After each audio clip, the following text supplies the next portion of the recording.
Hello friends, welcome to my channel computer Gyan academy.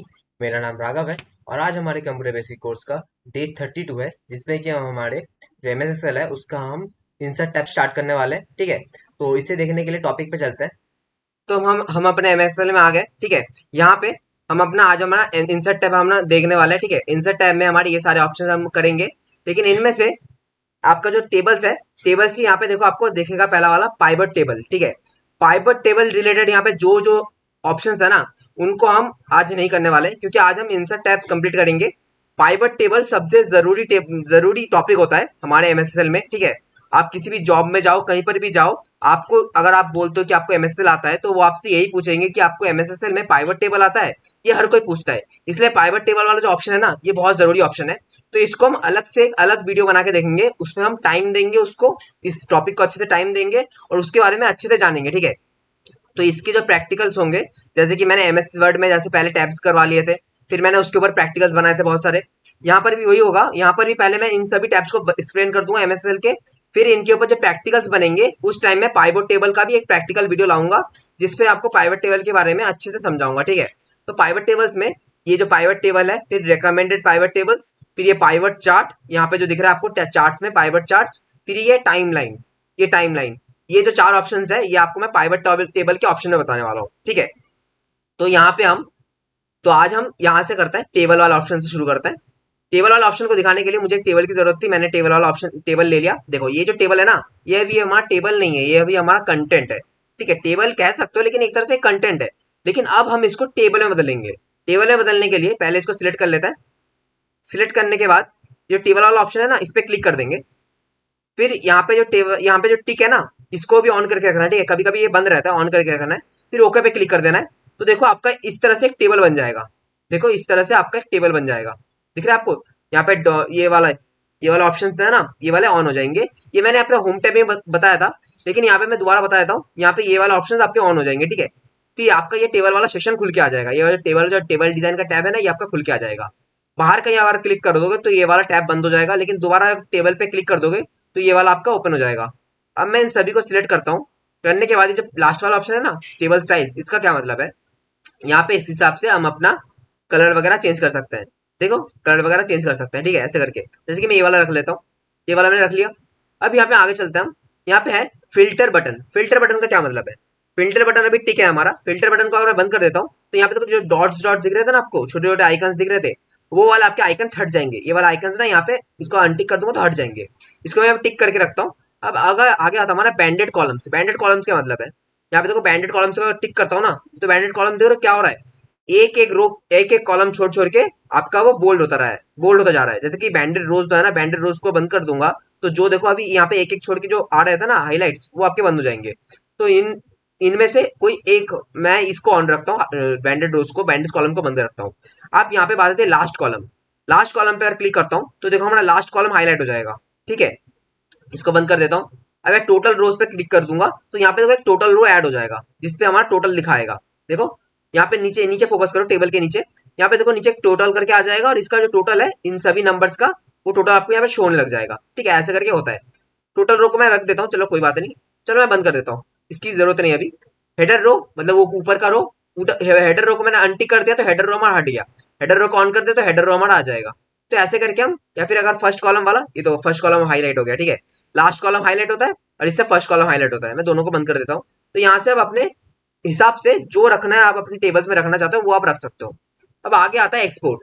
Export का क्या मतलब है, एक्सपोर्ट से आप इस टेबल को किसी भी और जगह पे एक्सपोर्ट कर सकते हो, जैसे कि पावर पॉइंट में या फिर एमएस वर्ड में आप इसको एक्सपोर्ट कर सकते हो। ठीक है, और अगला आता है रिफ्रेश। रिफ्रेश मतलब अगर आप इस टेबल पे कुछ चेंजेस वगैरह करते हो और वो आपके शो नहीं होते, तो उसके लिए आप रिफ्रेश पे क्लिक करना, फिर आपको वो शो होंगे। ठीक है, मतलब कभी वगैरह कुछ कुछ दिक्कत आती है, जैसे कि हमारे डेस्कटॉप में अगर कुछ भी दिक्कत होती है, ठीक है, तो उसको हम रिफ्रेश करते हैं ना, वैसे यहाँ पे ये भी वही रिफ्रेश का काम करता है। अब अगला आता है समराइज विथ पाइवट टेबल। ये पाइवट टेबल रिलेटेड है, तो इसको हम बाद में करेंगे। ठीक है, अब रिमूव डुप्लीकेट्स टॉपिक को देखने के लिए हमें इन सभी इस नेम को सिलेक्ट कर लेना है। यहाँ से हम डुप्लीकेट ढूंढेंगे ना, तो इन सभी को सिलेक्ट कर लेना है। फिर आपको रिमूव डुप्लीकेट्स पे क्लिक करना है। करने के बाद आपको इन सभी को अनसिलेक्ट ऑल पे कर देना है। ठीक है, जिससे कि अभी सभी आपके अनसिलेक्ट हो जाए। फिर आपको जो नेम वाला ऑप्शन है ना, इसको आपको 2 बार क्लिक करना है। देखो पहली बार क्लिक करने से क्या हुआ, ये सिलेक्ट हो गया, और दूसरी बार क्लिक करने से हमारा क्या हुआ, यहाँ पे टिक आ गया। फिर आपको ओके पे क्लिक कर, फिर आपको ऐसे करके लिखा आएगा, फिर आप ओके पे क्लिक कर दोगे। तो देखो यहाँ पे जो हमारे दो लिखे हुए थे ना, जो बीच बीच में जो दो तरह के काजुअल लिखे हुए थे, वो दो हट गए, इसलिए देखो यहाँ पे दो खाली आ गया, और ये हमारा टेबल छोटा हो गया। तो हमने जो डुप्लीकेट बना लिया था ना किसी का नाम का, वो यहाँ से हट गया। तो मैं कंट्रोल प्लस जेड करके दोबारा ऐसे पहले से कर लेता हूँ, ठीक है, क्योंकि मुझे बड़े टेबल की जरूरत है। यहाँ पे अगला ऑप्शन आता है convert to range. Convert to range में करने के लिए पहले मैं इन सभी को सिलेक्ट कर लेता हूँ। करने के बाद यहाँ पे कन्वर्ट टू रेंज पे क्लिक करूंगा, फिर यस पे क्लिक कर दूंगा। तो देखो यहाँ पे जो डॉट्स थे ना, मतलब यहाँ पे जो शॉर्टकट्स वाले फिल्टर्स थे, वो फिल्टर्स यहाँ से हट गए। तो ये रेंज में तब्दील हो गया। मतलब पहले ये क्या था, एक टेबल में बना हुआ था, अब टेबल से ये एक नॉर्मल नॉर्मल हो गया, ठीक है। मैं दोबारा इसको इंसर्ट में जाता हूँ, ठीक है, टेबल्स पे करता हूँ। तो यहाँ से कन्वर्ट टू रेंज का मतलब यही होता है, ठीक है। अब हमने यहाँ पे इन सभी को देख लिया है, अब हम आगे चलते हैं। आगे हमारा इंसर्ट टैब में आता है, यहाँ पे आता है पिक्चर्स, ठीक है। पिक्चर्स, शेप्स, इन सभी को इलिस्ट्रेशन में ये जो भी चीज है ना, इन सभी को मैंने आपको एमएस वर्ड में बताया था, आपको अच्छे से मैंने एमएस वर्ड में एक्सप्लेन किया था। इसका भी मैंने पूरा एक वीडियो बना रखा है। लेकिन कोई बात नहीं, ये एमएस एक्सेल है, एमएस एक्सेल में दोबारा बताता हूँ। जैसे कि मैं इस वाले सेल पे भी क्लिक रखता हूँ, ठीक है, इस वाले सेल को मैं सिलेक्ट कर रखा है। फिर मैं पिक्चर्स पे जाता हूँ। जाने के बाद यहाँ से कई जगह से पिक्चर्स ले सकते हैं। जैसे कि दिस डिवाइस, मतलब मेरे डिवाइस से अगर पिक्चर लेनी है तो ले सकता हूँ, या फिर मेरे स्टॉक इमेजेस में ले सकते हैं। स्टॉक इमेजेस पहले से स्टॉक करे रहते हैं इमेजेस वगैरह। फिर ऑनलाइन पिक्चर्स में मतलब गूगल से वगैरह से अगर कहीं से आप पिक्चर लेना चाहते हो वहां से ले सकते हो। मैं यहाँ से दिस डिवाइस से ले लेता हूँ एक पिक्चर, ठीक है। मैं यहाँ से एक पिक्चर ले लेता हूँ, इस पिक्चर, मान लो मैं इस पिक्चर को लेता हूँ। लेने के बाद मैं इसको इंसर्ट करता हूँ, तो देखो ये वाला पिक्चर हमारे यहाँ पे आ जाएगा। इसको मैं छोटा कर लेता हूँ,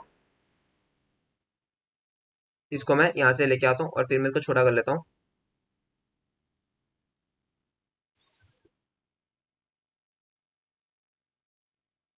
इसको मैंने छोटा कर लिया, ठीक है। अब इस वाले पिक्चर को इंसर्ट करते हैं ना, यहाँ पे हमारा बिल्कुल एमएस वर्ड की तरह ही फॉर्मेट टैब आ गया है। फॉर्मेट टैब में क्या क्या होता है, यहाँ से आप इस फोटो का बैकग्राउंड रिमूव कर सकते हो, ठीक है। यहाँ से आप करेक्शन वगैरह कर सकते हो, इसका लाइट वगैरह कम वगैरह करना हो तो कर सकते हो यहाँ से, ठीक है। फिर आप कलर वगैरह चेंज करना चाहते हो, जैसे कि आप इसको ऑरेंज करना है तो ऑरेंज कर सकते हो, या फिर आर्टिस्टिक इफेक्ट्स, मतलब ऐसे बहुत सारे, जैसे कि अगर ब्लडी दिखाना हो, ऐसे करके दिखाना हो, यहाँ पे कोई कई सारे तरह के तरीके हैं, तो आप वैसे करके लगा सकते हो। फिर अगर आप ट्रांसपेरेंसी लगाना चाहते हो, तो किसका ट्रांसपेरेंट आपको कम कम ज्यादा करना है तो आप कर सकते हो, ठीक है। फिर कंप्रेस पिक्चर का मतलब है कि इसका साइज आप कम कर सकते हो, जैसे कि एमबी में है तो उसको और भी कम करके रख सकते हो। या फिर चेंज पिक्चर पिक्चर पे क्लिक कर दोगे ना, चेंज पिक्चर से क्लिक करने पे क्या होगा, इसका ना पिक्चर इसके बदले कोई और पिक्चर आ जाएगा। उसके लिए आपको दिस डिवाइसेस पे क्लिक करना है। करने के बाद आपको किसी और पिक्चर को सिलेक्ट कर लेना है। जैसे कि मैं इस कंप्यूटर वाले इमेज को सिलेक्ट करता हूँ, फिर मैं इंसर्ट पे क्लिक करता हूँ, तो देखो उस पिक्चर के बदले ये वाला पिक्चर आ गया है। और अब मान लो रिसेट पिक्चर्स का क्या मतलब है, जैसे कि मैं इस वाले पिक्चर पे यहाँ पे कुछ आर्टिस्टिक इफेक्ट्स लगाता हूँ, ठीक है। इसका कलर वगैरह चेंज कर देता हूँ, और भी कुछ ट्रांसपेरेंसी वगैरह लगा देता हूँ, ठीक है। फिर मैं इसको, अब मैं इसको रीसेट करूंगा। इसे रीसेट पे जब क्लिक कर दूंगा ना, तो ये मेरा पिक्चर बिल्कुल पहले जैसा हो जाएगा। तो आप इसमें कुछ भी करो इस पिक्चर के साथ, फिर अगर आप रीसेट पिक्चर पे क्लिक कर दो तो नॉर्मल हो जाएगा। यहाँ से मैं इसका ऐसे करके इसका डिजाइन वगैरह बना सकता हूँ, ठीक है। ऐसे करके इसमें बहुत सारे इफेक्ट्स लगा सकता हूँ, ठीक है। अब यहाँ पे अगला आता है पिक्चर बॉर्डर। पिक्चर बॉर्डर का क्या मतलब है, पिक्चर पे जो बॉर्डर है ना आपका, ब्लैक कलर का बॉर्डर था अभी, ब्लैक कलर का बॉर्डर है ना, इस बॉर्डर को हम अपने हिसाब से चेंज कर सकते हैं, कोई भी और कलर लगा लेते हैं। जैसे कि मैं येलो लगा लेता हूँ तो येलो हो जाएगा हमारा। फिर पिक्चर इफेक्ट्स में आप जाकर इसको अलग अलग तरह के इफेक्ट्स दे सकते हो, ठीक है। जैसे कि मैं कोई और देता हूँ, जैसे कि ग्लो, देखो ग्लो हो रहा है, ठीक है। ग्लो हो रहा है ना, देखो ग्लो हो रहा है। तो बहुत सारे इफेक्ट्स आप इसमें दे सकते हो। फिर अगर लेआउट्स वगैरह लगाना हो, लेयर्स वाला वगैरह, मतलब अगर आपको जो पिक्चर आपने इंसर्ट किया है इसके बारे में अगर कुछ लिखना चाहते हो, तो उसके लिए आपको यहाँ पे अलग से एक बन के आ जाएगा टेक्स्ट वगैरह लिखने के लिए। देखो यहाँ पे दिख रहा होगा, यहाँ पे आपको दिख रहा होगा अलग वगैरह, उसके उसके रिलेटेड लिखने के लिए आपको जगह मिल जाती है कि उसके बारे में अगर कुछ लिखना चाहते हो तो लिख सकते हो, ऐसा होता है। या फिर ऑल टेक्स्ट, ऑल टेक्स्ट का क्या मतलब है, ऑल टेक्स्ट का क्लिक करते हैं ना, आपको एक ऐसा करके सेक्शन खुल के आएगा, ऐसा करके सेक्शन खुल के आएगा। यहाँ पे क्या कर सकते हो आप, आपका कोई भी इमेज वगैरह है ना, उसके बारे में अगर कुछ लिखना है, ठीक है, तो उसके बारे में आप यहाँ पे लिख सकते हो, ठीक है। तो फिर अगर आप कभी भी यहाँ पे मान लो आपके 10-12 पिक्चर्स हैं, किसी भी पिक्चर्स पे क्लिक करते हो अगर उसके बारे में जानना है, तो फिर आप उस पिक्चर पे क्लिक करने के बाद ऑल टेक्स्ट पे क्लिक कर दोगे, तो उसके बारे में जो लिखी हुई है चीजें हैं वो आपको यहाँ पे शो हो जाएंगी, ठीक है। मैंने यहाँ पे इसके बारे में कुछ लिख नहीं रखा है, तो कोई बात नहीं।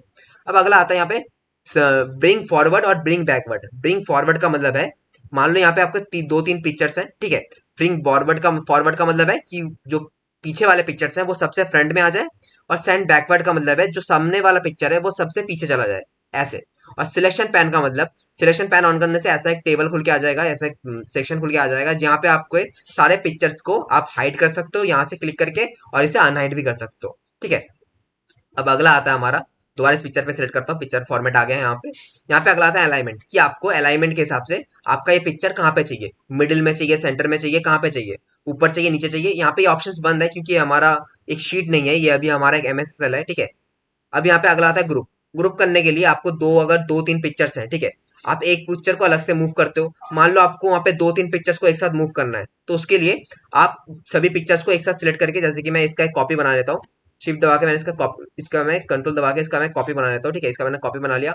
अब इन दोनों को मैं अलग अलग मूव कर रहा हूँ, लेकिन अगर मैं इन दोनों को एक साथ मूव करना चाहूँ उसके लिए क्या करना है, उसके लिए एक को सिलेक्ट करके रखना है, फिर अपने कीबोर्ड से शिफ्ट की को दबाना है, दबाने के बाद दूसरे वाले शिफ्ट की को दबा के रखना है, ठीक है, दबा के रखने के बाद दूसरे वाले पिक्चर को भी सिलेक्ट कर देना है। फिर देखो ये वाला ऑप्शन ऑन हो गया। इस पे आप इसको ग्रुप कर दोगे, फिर आप इन दोनों को एक साथ मूव कर सकते हो, ठीक है। पहले एक एक मूव हो रहा था, फिर आप दोनों को एक साथ मूव कर सकते हो। और इसको अनग्रुप करने के लिए अनग्रुप पे क्लिक कर दो, तो आपके दोनों अनग्रुप हो जाएंगे, ये आपके दोनों अनग्रुप हो जाएंगे। अब इन दोनों अलग अलग मूव कर सकते हो। अगला आता है रोटेट, कि अगर आपको इसको रोटेट करना है तो देखो रोटेट कर सकते हो ऐसे ऐसे। तो ऐसा ही रोटेट का कुछ ज्यादा कुछ है नहीं। अब क्रॉप से क्या होता है, क्रॉप से आप इसको क्रॉप कर सकते हो कि आपको कितना पोर्शन चाहिए और कितना नहीं चाहिए, इस तरह से आप इसको क्रॉप कर सकते हो, ठीक है। और अगर आपको और भी ऑप्शन है, जैसे कि यहाँ पे वेट, इसकी अगर हाइट बढ़ानी है तो हाइट बढ़ा सकते हो, हाइट बढ़ानी तो हाइट बढ़ा सकते हो, और वेट बढ़ानी है तो वेट बढ़ा सकते हो, ठीक है। मतलब हाइट वेट तो एक ही बात है, हाइट भी बढ़ेगा तो वेट भी उस साइड से बढ़ेगा ही ना, तो वही है। अब यहाँ पे अगला चीज देखते हैं, इसलिए मैं इसको डिलीट कर देता हूँ, ठीक है। अगला है हमारा इंसर्ट टैब में हमारा शेप्स। शेप्स का मतलब क्या है, वही सिंपल चीज है, कोई शेप वगैरह अगर आपको यहाँ पे इंसर्ट करनी है तो इंसर्ट कर सकते हो। तो शेप्स इंसर्ट करने से आपके यहाँ पे शेप्स का एक अलग से एक शेप फॉर्मेट खुल जाएगा, यहाँ से आप अलग अलग शेप्स ले सकते हो, ठीक है, अलग अलग शेप्स ले सकते हो। अगर आप इस शेप को एडिट करना चाहते हो तो एडिट पॉइंट से आप इस शेप को यहाँ से एडिट वगैरह कर सकते हो, ठीक है। और टेक्स्ट बॉक्स से यहाँ पे एक टेक्स्ट बॉक्स खुल के आ जाएगा, तो इस टेक्स्ट बॉक्स के अंदर आप अपने मनपसंद का कुछ भी यहाँ पे लिख सकते हो, ठीक है। यहाँ पे अपने अपने मनपसंद का कुछ भी लिख सकते हो, तो टेक्स्ट बॉक्स से यही होता है। तो मैं इसको सिलेक्ट करके डिलीट कर देता हूँ। अब इंसर्ट टैब में आपने, मतलब इस शेप वाले फॉर्मेट में आपने, ये जो शेप फॉर्मेट, यहाँ पे आपने एडिट शेप देख लिया, टेक्स्ट बॉक्स एक टेक्स्ट बॉक्स आता है, फिर यहाँ से आप इसका कलर वगैरह चेंज कर सकते हो, ठीक है, ठीक है। फिर यहाँ से शेप फिल, कि शेप के अंदर आपको कौन सा कलर रखना है, तो वो आप चूज कर सकते हो कि मैं ये वाला कलर रखना चाहता हूँ, ठीक है। अब शेप के अंदर अगर पिक्चर वगैरह लगाना चाहते हो पिक्चर लगा सकते हो, ग्रेडियंट लगाना चाहते हो ग्रेडियंट लगा सकते हो। ग्रेडियंट में देख लेते हैं, जैसे कि ये वाला ग्रेडियंट, ये वाला ग्रेडियंट, तो ऐसा करके आप ग्रेडियंट लगा सकते हो, ऐसे करके आप ग्रेडियंट लगा सकते हो। अब इसका जो आउटलाइन है वो भी आप कलर चेंज कर सकते हो, आउटलाइन का कलर मान लो मैं ऐसा रखता हूँ। फिर मैं इसके आउटलाइन का जो कलर, इसको जो है ना, इसको मैं बोल्ड करना चाहता हूँ, जैसे ये देखो बोल्ड हो रहा है, ठीक है, आउटलाइन बोल्ड हो गया हमारा। और शेप को अगर इफेक्ट देना है तो ऐसे करके इफेक्ट दे सकते हो आप इसको, शेप्स को आप ऐसे करके इफेक्ट दे सकते हो, ठीक है। और भी रिफ्लेक्शन वगैरह के इफेक्ट्स है, ऐसे करके दे सकते हो। अब यहाँ पे आता है टेक्स्ट। टेक्स्ट का मतलब क्या है, इसके अंदर मान लो अगर मैं कुछ लिखता हूँ, जैसे कि मैं इसके अंदर मैं कुछ लिखता हूँ, ठीक है, इसको, अब मैं इस टेक्स्ट को सिलेक्ट करता हूँ, इस टेक्स्ट को मैं थोड़ा ब्लैक कलर कर लेता हूँ जिससे कि आपको समझ में आए। होम टैब में जाकर इसको मैं कलर ब्लैक कर देता हूँ इसका, ठीक है, ब्लैक कर दिया। अब यहाँ से आप इंसर्ट टैब में आओगे, शेप पे क्लिक करो, फिर शेप फॉर्मेट में यहाँ पे आप टेक्स्ट का कलर वगैरह यहाँ से भी चेंज कर सकते हो, देखो यहाँ से भी चेंज हो रहा है। जो आपके होम टैब में चेंज होता है ना वो आपका यहाँ से भी चेंज कर सकते हो, ठीक है। और अगर टेक्स्ट की अगर आउटलाइन वगैरह लगानी है तो आउटलाइन भी वगैरह लगा सकते हो, देखो यहाँ से हम आउटलाइन वगैरह लगा रहे हैं इसके। देखो मैं ऐसे कलर को लेके जा रहा हूँ जिससे कि आपको पता चले कि यहाँ पे हाँ कुछ तो चेंजेस हो रहे हैं यहाँ पे, ठीक है, तो आपको पता चले तो यहाँ पे चेंजेस हो रहे हैं। और टेक्स्ट इफेक्ट से आप टेक्स्ट में भी इफेक्ट लगा सकते हो, जैसे कि मैं ये वाला लेता हूँ तो देखो हमारा सर्कल में आ रहा है, ठीक है। फिर अगर ग्लो में लेते हो तो ग्लो इफेक्ट्स आएंगे, तो ऐसे करके आप कुछ भी कर सकते हो, ठीक है।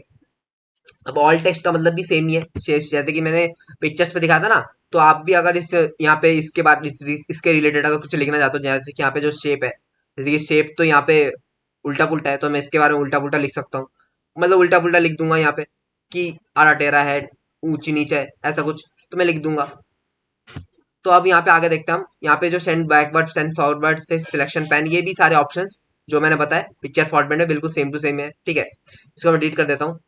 अब अगला आता है हमारा आइकन्स, ठीक है। आइकन्स में क्लिक करते हैं तो यहाँ पे हमें कुछ आइकन्स दिखने को मिलेंगे, जैसे कि आइकन्स हमारे ऐसे होते हैं ना छोटे छोटे, तो ऐसे आपको काफी सारे आइकन्स मिलेंगे। मैं इस पे सिलेक्ट करके रखता हूँ, ठीक है, फिर मैं इंसर्ट करता हूँ। देखो ये वाला आइकन हमारे यहाँ पे आ जाएगा, इसको मैं बड़ा कर लेता हूँ थोड़ा, देखिए दिखने में समझ में आए। अब इसको अगर चेंज टू ग्राफिक्स में कर दोगे तो आप इसके बदले कोई और फोटो आप ले सकते हो दिस डिवाइसेस से या स्टॉक इमेजेस से, ऑनलाइन पिक्चर से ले सकते हो। या फिर अगर कन्वर्ट टू शेप पे क्लिक कर दोगे ना तो आपका देखो ये अभी ग्राफिक्स है ना। जब आप कन्वर्ट टू शेप पे क्लिक कर दोगे तो ये देखो आपका शेप बन जाएगा, ठीक है। इसलिए शेप का ऑप्शन खुल गया, मैं इसको जेड कर देता हूँ, ठीक है। ये अभी हमारा ग्राफिक्स पे रहने दो, मैं ग्राफिक्स में ये ऑप्शन को बता देता हूँ यहाँ पे कौन कौन से ऑप्शन है। अगर इसको आपको अगर कलर वगैरह करना है तो कलर कर सकते हो, ठीक है। दूसरे उसके कलर लगा सकते हो, ठीक है। फिर अगर आप उसके आउटलाइन में कलर लगाना है तो आउटलाइन में कलर लगा सकते हो, अलग अलग कलर्स, ठीक है। यहाँ पे बहुत सारे के कलर्स मिल जाएंगे आपको। फिर इस पे भी इफेक्ट्स लगाना है तो इफेक्ट्स लगा सकते हो, यहाँ पे काफी सारे इफेक्ट्स मिल जाएंगे आपको। और ऑल टेक्स्ट वगैरह ये सब तो मैंने बता ही दिया, बिल्कुल सेम टू सेम उसी की तरह है जो मैंने पहले बताए थे पिक्चर्स वाले में और शेप्स वाले में, ठीक है। आगे बढ़ते हैं। आगे हमारे इंसर्ट टैब में, इसको मैं डिलीट कर देता हूँ। इंसर्ट टैब में हमारा 3D मॉडल्स, 3D मॉडल्स में क्या है, 3D मॉडल्स में ऐसे ऐसे चीजें जैसे कि मैं इस डायनासोर को सिलेक्ट करता हूँ, फिर मैं इस वाले डॉग को सिलेक्ट करता हूँ, फिर मैं इंसर्ट पे क्लिक करता हूँ, तो देखो ये वाला डॉग हमारे यहाँ पे आ जाएगा। थोड़ा टाइम लगेगा, तो देखो ये वाला डॉग हमारे यहाँ पे आ जाएगा। ये देखो एकदम 3D वे में आएगा। तो आप यहाँ जो बीच में जो ये वाला दिख रहा है ना, इसको लेफ्ट क्लिक करके इधर उधर मूव करके देख सकते हो, ठीक है। ऐसे करके आप देख सकते हो। और अगर यहाँ से इसके और भी कई तरह के इसको चेंज करना चाहो तो चेंज कर सकते हो। यहाँ पे आप इसको चेंज कर सकते हो दिस डिवाइसेस में या फिर स्टॉक इमेजेस मॉडल्स में जाकर आप चेंज कर सकते हो, अगर आपका कोई पहले से डाउनलोड वगैरह हो है तो। और यहाँ से भी इसको अलग अलग पोजीशन में देख सकते हो कि ऊपर से, नीचे से, साइड से कैसे ये दिखता है, देख सकते हो। फिर ऑल टेक्स्ट पे क्लिक कर दोगे तो इसके रिलेटेड कुछ लिख सकते हो कि हमारा डॉग है, इसकी ये वाली ब्रीड है, ऐसे करके आप लिख सकते हो, ठीक है। और यहाँ पे से वो सभी ऑप्शन है जो आपके रहने चाहिए, लेकिन आपको इसको इधर उधर से मूव करके देख सकते हो, इधर उधर से, ठीक है। मूव करके आप इसको देख सकते हो, ठीक है। तो 3D मॉडल्स में यही है, ज्यादा कुछ नहीं है। ये सब मैं होम टैब पहले ही आपको MS वर्ड में बता चुका हूँ। फिर आता अगला आता है हमारा स्मार्ट आर्ट। स्मार्ट आर्ट में क्या होता है, स्मार्ट आर्ट में आप ऐसे वाले ले सकते हो, ठीक है। ऐसे वाले आपको कई सारे मिल जाएंगे कि आपको कोई डेटा लिखना है या फिर उसको अच्छे से डेकोरेट करना है तो आप उसे कर सकते हो।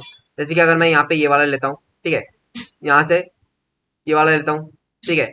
लेने के बाद यहाँ पे आप लिख सकते हो कि यहाँ से पहले क्या होता है, वाटर रहता है, वाटर एवापोरेट होता है, ठीक है। वाटर एवापोरेट, फिर उसमें क्लाउड आता है, फिर क्लाउड से बारिश होती है, फिर वो बारिश का पानी माउंटेन्स में इकट्ठा होता है। ऐसे करके आप सर्कल बना सकते हो कि एक वाटर साइकिल कैसे कैसे चलता है, ठीक है। ऐसे करके हम यहाँ पे शो कर सकते हो। तो इस तरह के आपको बहुत सारे यहाँ पे मिल जाएंगे, इनके बारे में मैंने पूरे एक्सप्लेन के साथ MS वर्ड में कहा था।